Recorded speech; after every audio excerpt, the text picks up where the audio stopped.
Hey there, this is John from Heroes and Legends. Today we have 23 new cards to look at that have been spoiled over the last 24 hours for Modern Masters 2015. At this point, we're starting to get a good idea of what the set looks like, and as of this morning, we have seen all 15 Mythic Rares now, which is also pretty exciting. If you haven't had a chance yet to subscribe to the channel, it's a pretty good time to do so. We're going to continue with spoilers as cards are spoiled.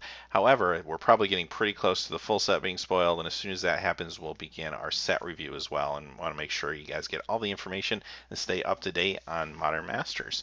So as you can see from the title card, there's a couple I've kind of already spoiled, as well as the background image is going to give you a clue. So let's just jump right in. We got a lot of cards to talk about. And Elesh Norn, Grand Cenobite, is our first one. This is a fantastic card for reanimation strategies. It works well in Tron decks for something to kind of ramp to. If you're playing a creature base, it's going to buff your creatures. If you're playing against tokens or white weenies, it's going to devastate those decks. Even by itself, it's just a huge creature with vigilance, which is amazing. This is just an awesome card. I'm glad it got a reprint. I know Commander players are going to be very happy. This is a great Commander card. It sees cube play. It's just so versatile and just so many decks that would like to use this. And as far as limited goes, it's going to be a house and limited too. So just an awesome card. Glad to see it got reprinted. Hopefully it will keep the price somewhat under control. Mirror Entity is the next one, and this is the second card I think we've seen that has Changeling on it, but I don't really think Changeling's really going to be a thing in the set. I think the cards that have Changeling just happen to be good Magic cards, and this is another one that just is a house and limited. This card can do some crazy things if you have some creatures out, and if you had a chance to play with this in Lorwyn, you'll kind of remember sometimes in limited this card can just come out and just swing a game. But it's a fantastic card. I'm sure it sees a little bit of constructed play as well, but this is going to be really fun and limited. Muldrifter, this card is a huge modern card. It's been a staple for a long time. It's an awesome limited card. It sees play in just about every casual format as well. It's a great commander card. It's a 2/2 flyer with the ability to draw 2 cards for 5 mana. That's awesome. So it also has the evoke option. So if you can't get to 5 mana, you just draw the 2 cards for 3, and hopefully you draw into some land. Muldrifter, can't say enough good things. Phenomenal card. Remand. This has been reprinted recently, but it's good that it has another reprint. It's an uncommon that was just creeping up into a really high value for an uncommon, and it's just been a staple just all through Modern. It's great and limited.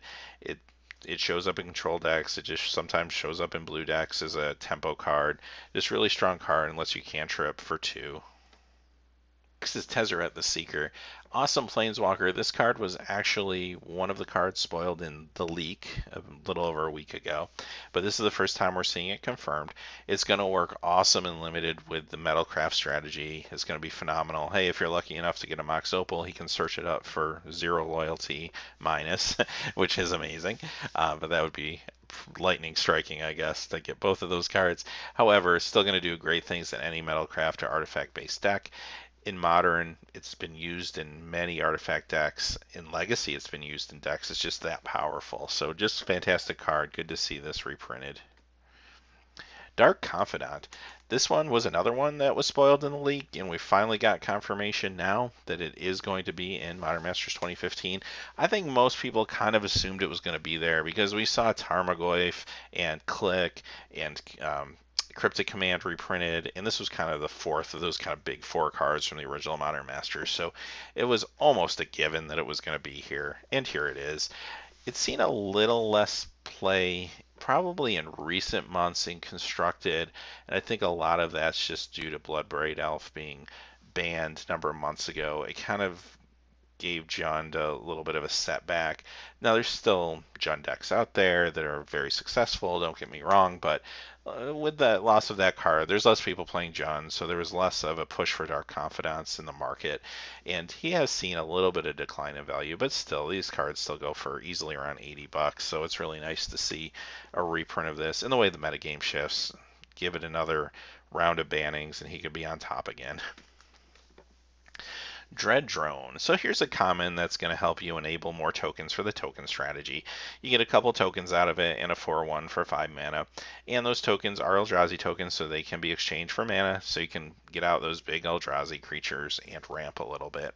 So nothing to write home about. It's just an enabler card, but very good for limited.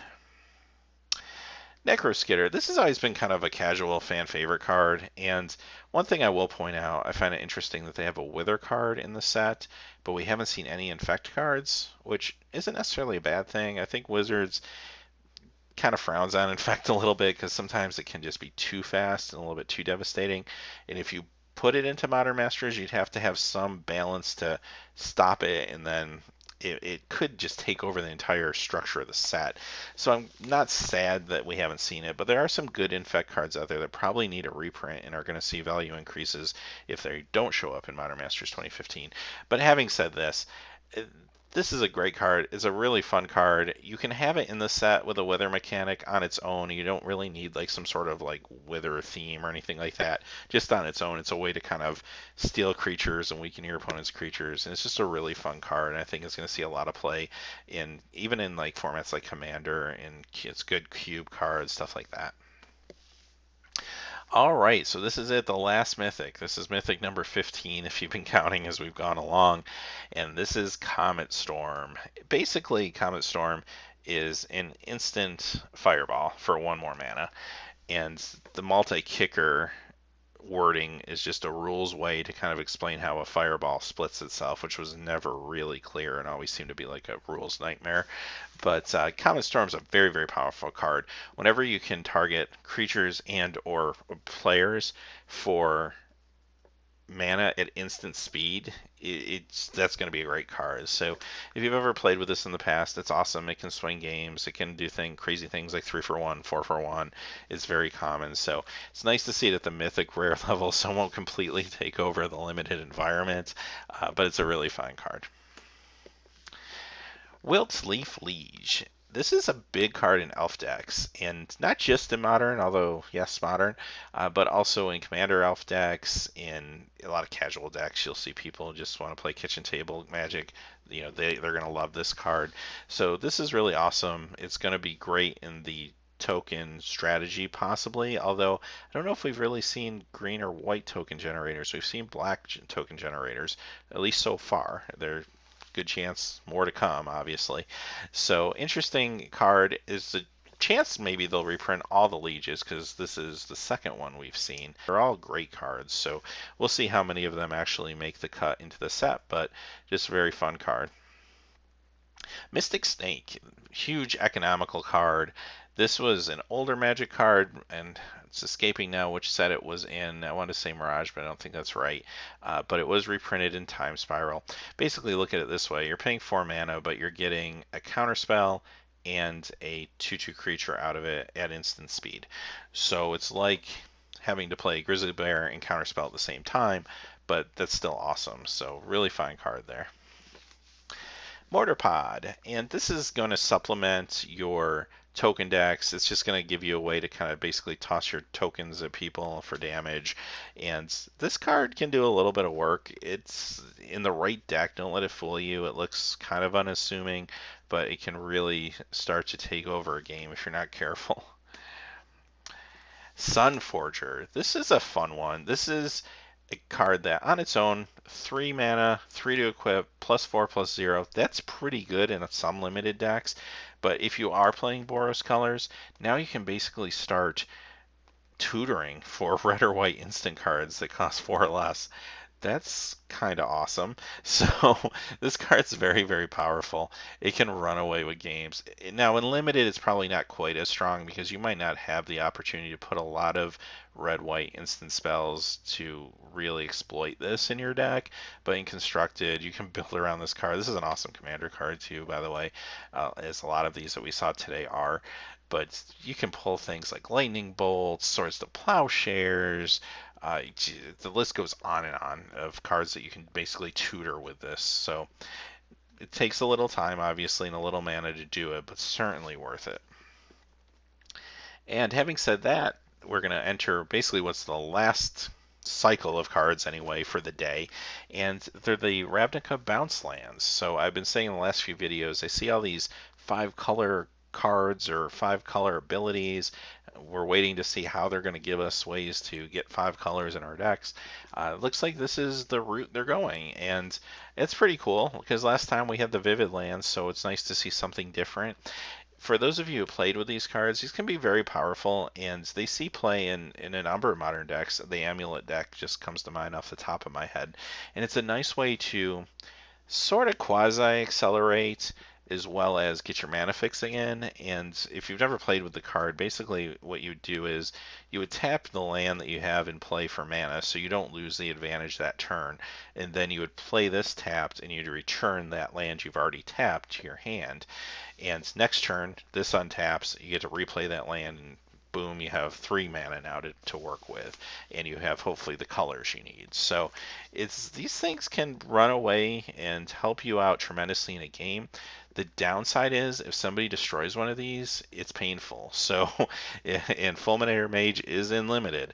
So you think you're gonna do something good, and you bounce your land, you play this, and then Fulminator Mage, boom. Next turn, you're just playing your land back again, and you're right back to where you were. So it's almost like missing a land drop. So take it for what it's worth. In limited, obviously, there's not going to be that many Fulminator Mages running around. But in constructed, it's just something you need to be wary of. So anyway, we'll just quickly go through. They all obviously do the same thing. This is Azorius Chancery, Boros Garrison, Tamir Aqueduct, Golgari Rat Farm, Gruul Turf, Is It Boilerworks, Orzhov Basilica, Rakdos Carnarium, Selesnya Sanctuary, and finally Simic Growth Chamber. So, having said that, those are our 23 cards that were spoiled today for Modern Masters. If you haven't had a chance yet, this is a real good time to subscribe. We're going to continue to present spoilers as long as they come out. And once the full set is spoiled, we'll go ahead and start our set review. So we're going to get that out as quickly as possible. I like to try to do day 1 of the set review the same day that we get the set spoiled. And then every day for the next 5 days after that, get the rest out to you. So thanks as always for watching. Please remember to like and subscribe, and have a great day.